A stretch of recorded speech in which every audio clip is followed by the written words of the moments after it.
कभी किसी social media post पर लाइक आते ही अचानक एक अजीब सी खुशी महसूस हुई है। आप सोच रहे होंगे ये सब बस एक आदत है, लेकिन हकीकत इससे कहीं ज़्यादा गहरी है। ये सिर्फ एक मोबाइल नहीं, ये आपकी डोपामिन मशीन है। एक ऐसी मशीन जो आपके दिमाग के रिवॉर्ड सिस्टम के साथ खेलती है और आपको हर बार एक छोटी सी खुशी की खुराक देकर धीरे धीरे अपने शिकंजे में कसती जाती है। एक नोटिफिकेशन आता है, आपका दिमाग सोचता है शायद कुछ ज़रूरी है, लेकिन असल में वो ज़रूरी नहीं बल्कि डोपामिन हिट देने वाला ट्रिगर है। और यही वो पल है जब आप अपने ही दिमाग के शिकार बन चुके होते हैं। आइए अब समझते हैं आखिर डोपामिन है क्या। डोपामिन हमारे दिमाग का फील गुड न्यूरोट्रांसमीटर है। जब हम कुछ अच्छा करते हैं, जैसे स्वादिष्ट खाना खाते हैं, कोई उपलब्धि हासिल करते हैं या किसी प्रिय व्यक्ति से बात करते हैं, तो दिमाग हमें एक छोटा सा डोपामिन रिवॉर्ड देता है, यानी शाबाश, ये अच्छा लगा, इसे दोबारा करो। यही प्रक्रिया हमें प्रेरित करती है, मेहनत कराती है और जीवन में आगे बढ़ाती है। लेकिन यही डोपामिन सिस्टम आज हमारे खिलाफ इस्तेमाल हो रहा है। डिजिटल टेक्नोलॉजी यानी आपके mobile apps, social media platforms, video feeds, सब एक ही चीज़ पर बने हैं, रिवॉर्ड बेस्ड एल्गोरिदम्स। हर लाइक, हर कमेंट, हर नोटिफिकेशन आपको बार बार छोटे छोटे डोपामिन हिट्स देते हैं और आपका दिमाग सोचता है अच्छा लगा, फिर से करो। धीरे धीरे ये एक लूप बन जाता है। आप स्क्रॉल करते हैं, डोपामिन रिलीज होता है, अच्छा लगता है, फिर से स्क्रॉल करते हैं और यही बन जाती है डिजिटल लत यानी डिजिटल एडिक्शन। पहले डोपामिन हमें ज़रूरी कामों में प्रेरित करता था, जैसे कुछ नया सीखना, कुछ बनाना या किसी लक्ष्य तक पहुंचना, लेकिन अब वो हर नोटिफिकेशन पिंग पर बिखर रहा है। आपका दिमाग अब डीप फोकस के बजाय शॉर्ट रिवॉर्ड पर चल रहा है। इससे आपकी अटेंशन स्नैप घटती है, मोटिवेशन कमज़ोर होती है और धीरे धीरे आप किसी भी काम में गहराई से नहीं जुट पाते।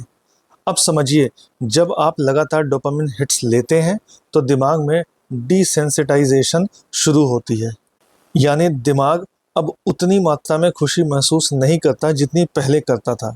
तो अब उसे चाहिए ज़्यादा नोटिफिकेशंस, ज़्यादा लाइक्स, ज़्यादा स्क्रॉलिंग। बिल्कुल वैसे ही जैसे नशे की आदत में होता है। कोकेन, निकोटीन, अल्कोहल, ये सब डोपामिन को असामान्य रूप से बढ़ाते हैं। इसका नतीजा होता है धीरे धीरे दिमाग उस डोपामिन लेवल को नॉर्मल मानने लगता है और फिर उसकी मांग बढ़ती जाती है। अब सोचिए, अगर यही चीज़ आपके मोबाइल के ज़रिए हर दिन हो रही है, तो क्या फ़र्क है नशे और नोटिफिकेशन में। आज का इंसान हर समय किसी नए कंटेंट की तलाश में है। सुबह उठते ही फ़ोन, रात सोने से पहले फ़ोन। वो खुद को व्यस्त नहीं बल्कि व्याकुल बना चुका है। हर समय कुछ नया देखने की लत, कुछ चेक करने की लत, कुछ मिस न कर देने का डर, यानी FOMO, fear of missing out. पर असल में हम क्या खो रहे हैं? ध्यान, सृजनात्मकता और सबसे बड़ा मानव संबंध यानी ह्यूमन कनेक्शन। सोशल मीडिया के पीछे काम करने वाले साइंटिस्ट और इंजीनियर जानते हैं कि इंसान को कैसे व्यस्त रखा जाए।